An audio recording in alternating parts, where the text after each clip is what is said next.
Now, the facts and figures of this again are quite clear, and from a variety of sources we find out about 1,000 Hindu girls and Christian girls are converted. They are forced to convert and marry their kidnappers. Fanatical mullahs are at the forefront, supported and enabled by the whole of Pakistani society in various ways. Again, what the UN experts said, Hindu and Christian girls remain particularly vulnerable to forced religious conversion, abduction, trafficking, child and early forced marriage, domestic servitude and sexual violence. This evidence cannot be challenged because this is from the United Nations. And then they said, the exposure of young girls and women belonging to religious minorities and the impunity of such crimes can no longer be tolerated or justified. You cannot have a clearer statement of violation and of their condition there. The United States Commission on International Religious Freedom also said words similarly to that effect. That is, accusations of blasphemy, targeted killings, lynchings, mob violence, forced conversion, sexual violence against women and girls, desecration of houses of worship and cemeteries, continued threat of persecution by harsh and discriminatory legislation. An example. Now, this example is from Dawn, the Pakistani newspaper. And they talk about a young girl called Priya Kumari. She disappeared.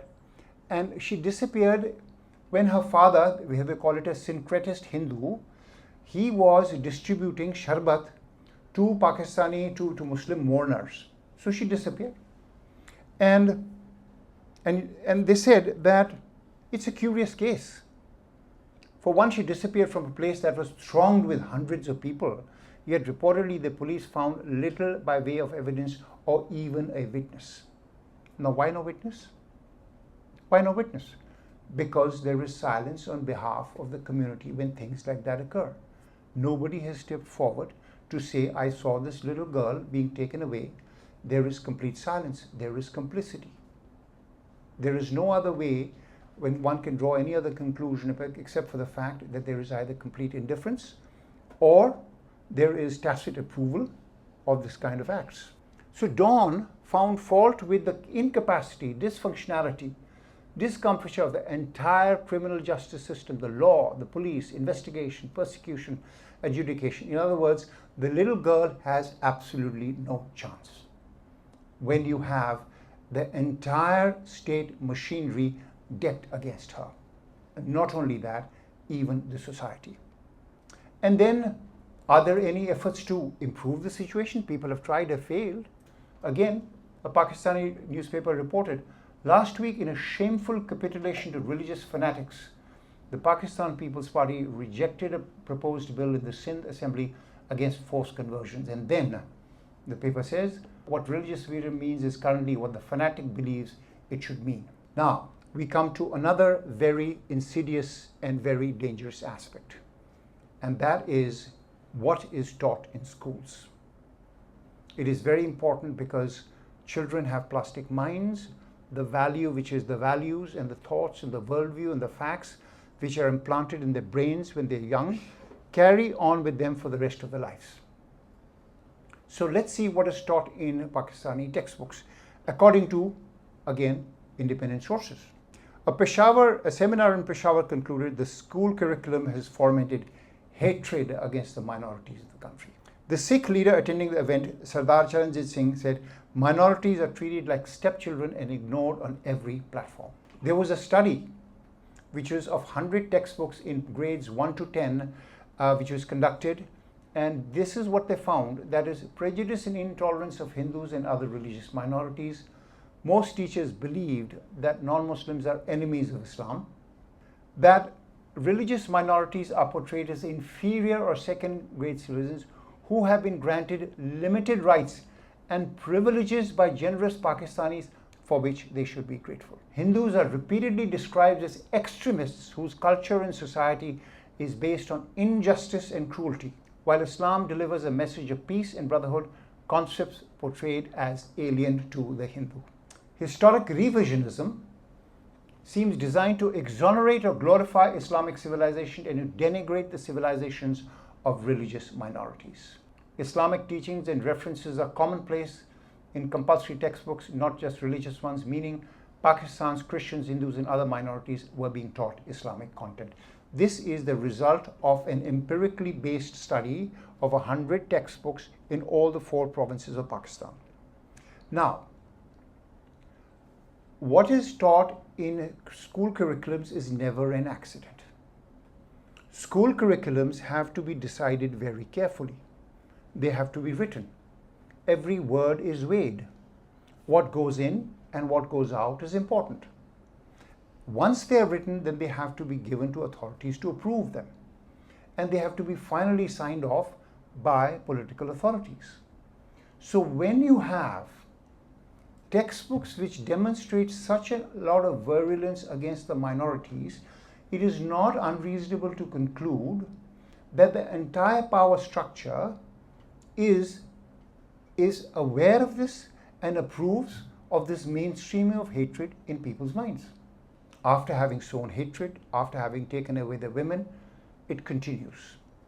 And that is attacks and the neglect of Hindu temples and churches. The BBC. Hindu shrine desecration, can Pakistan protects its religious minorities? BBC report. It describes an attack that left a scene of utter devastation. So they were led by a Muslim cleric who had attacked the temple in 1997. And the crowd, what did it do? It smashed the walls of the temple with sledgehammers and set fire to it. Pakistani newspaper.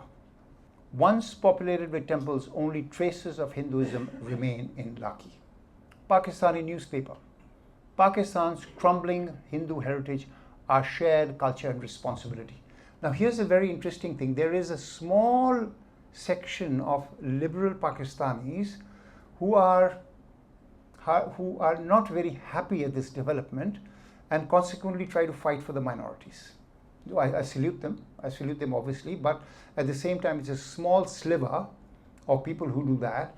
Dawn often speaks on behalf of the minorities, but the fact is that these are the slight liberals who are left in Pakistan who understand that destruction of the Hindu temples is in fact a destruction of part of the country's history. Amnesty International, again talking about the rights of Hindus. And it says at the bottom, it says, authorities in Islamabad capitulated to pressure from a discriminatory campaign mounted by politicians, media outlets and clerics to halt the construction of a rare temple in Pakistan's capital. The boundary wall of the site of the temple was supposed to be constructed has been torn down by a mob. Now remember, in the earlier slide, I told you what Pervez Hoodbhoy had said, that Dhimmis are not allowed to construct churches or temples, and if they construct them, then they can be torn down. So this is an example of that concept of Dhimmi being put into operation by the people. So what I want you to think is to observe what is going on the ground and then work your way backwards to the concept which explains the reasons for why these people are acting so, in a manner which violates the Genocide Convention. That is the method of thinking which I want you to think about without any hatred, but simply as an objective means. Again, Times of India, one of the few rare Indian sources which I've taken. Pakistani temple abolished and attacked with rockets. Attacked with rockets. The plight of Christians in Pakistan. Christians are 2%, 3 million, and most of them live in sheer poverty doing menial jobs. And Christians in general are referred to by the insulting term of musalli, which means immoral, low caste and polluted. And I have taken this from the same book, written by the Pakistani authors. And what do they say? This book says, Christians in Pakistan are victims of persecution, mob violence resulting in injury, death, burning and killing of individuals, shooting during church services, rape, sexual abuse, kidnappings and forced conversions are some of the atrocities experienced by Christians in current day Pakistan. Attacks on churches. So they attacked 26 churches at one time. There was a rumor that a page in the Quran had got burnt, and then there was a mob-like behavior in which they came from many villages, all on different. Some came on tractors, on cars, on motorcycles, and this is what they say. As they advanced towards the town, they methodically sought and targeted churches in every village they passed, no matter how small or densely located. So what did they do? They raided the valuables, desecrated crosses, burned the Bibles, and in some cases they employed cranes to pull out church barriers. They employed cranes to pull out church barriers. Just imagine. The plight of Sikhs. Again, many of them have fled. Violent attacks including targeted killings, abduction, extortion, forced conversions to Islam, and forced marriages pose a major threat to the Sikh community in Pakistan. The growing intolerance of religious diversity has forced many Sikhs to migrate to other countries in search of safety and freedom to practice their faith without fear. It doesn't end there. We come to social apartheid. Now, this is from the New York Times, and there was an advertisement. Suers wanted only Christians need apply. Why? Because Muslims cannot do the job, and so therefore it is only meant for low-caste Hindus and the Christians who have converted from low-caste Hindus. And this is a very interesting thing. There's this book which I was reading called Empires of the Indus, written by a lady called Alice Albania. And this gives how social apartheid was practiced right from the very beginning of Pakistan. So what happened was that in 1948, after partition, the depressed classes, the Christians and the Hindus, they started leaving Karachi. Now they were the ones who were responsible for cleanliness of Karachi. And once they left, they said Karachi was the cleanest city in Pakistan and it experienced a sanitary crisis. So the government of Sindh took legal action to stop them, and then she writes, the Indian ambassador to Pakistan, horrified at the action, scheduled a meeting with the Prime Minister to complain. Surely God did not create the Hindus to clean the roads and latrines of Pakistan. And the reply was, but who, the Prime Minister replied, would clean the streets and latrines of Karachi in case they did not come back? And then the writer says, in Pakistan, the attitude of the ruling class appeared to be that huge swaths of its population were second-class citizens. Job discrimination. Again, as I said, they deliberately try to keep these jobs only for Christians and low-caste Hindus. And there was an advertisement in Pakistan, in the Pakistani army. They said, non-Muslims only apply in the non-combatant category that included tailor, carpenter, painter, bootmaker, water carrier, and sanitary workers. So an activist posted on Twitter, so the criteria for sweeper sanitary worker in Pakistan should be non-Muslims only. Your job is to make filth and ours is to clean only. So there was a pushback. De facto slavery for Hindus and Christians. They are overly represented in brick kilns in which they live in de facto slavery. They are also targeted by criminals because of their faith. And again, this is the US international report. They say Hindus were kidnapped at higher rates because they were excluded from local patronage and protection networks run by police and powerful landlords. Again, I come back to the concept of dhimmi. They were converted after they received no assistance after heavy floods. In 2022, if you remember, there were very heavy floods in Pakistan. And they had wanted to go all over asking for a lot of money for the floods. And then they converted 100 bheels.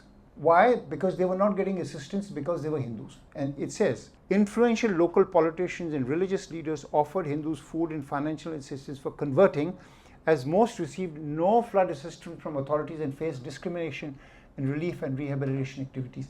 Now just imagine, you have people literally, dying, and then you are giving aid, and the person before you happens to be a person of a different religion, and then you say, sorry, I'm not going to give it to you.